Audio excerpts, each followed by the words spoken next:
कोकणच्या जलवाहतुकीत क्रांती घडवण्यासाठी 1 मार्च 2026 रोजी सुरू झालेल्या मुंबई विजयदुर्ग रो फेरी सेवेला अवघ्या 5व्या दिवशी मोठा फटका बसला आहे. गुरुवारी 5 मार्च रोजी विजयदुर्ग बंदरात उभ्या असलेल्या M2M प्रिन्सेस या फेरीबोटीला मालवाहू टगबोटीने जोरदार धडक दिली. या अपघातात रो बोटीच्या बाजूला 4 मोठी छिद्रे पडल्याने बोटीचे नुकसान झाले आहे.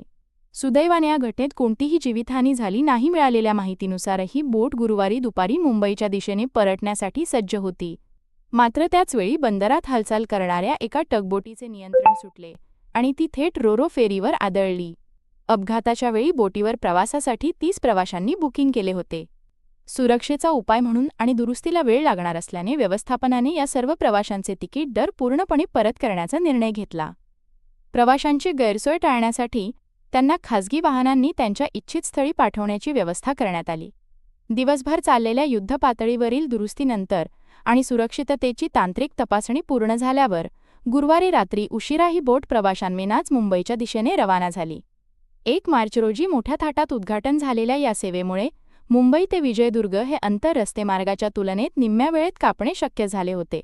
मात्र या तांत्रिक अडथळ्यामुळे आणि अपघातामुळे चाकरमान्यांच्या प्रवासावर सध्या प्रश्नचिन्ह निर्माण झाले आहे. महाराष्ट्र सागरी मंडळ आणि संबंधित कंपनी सध्या या अपघाताची चौकशी करत आहे.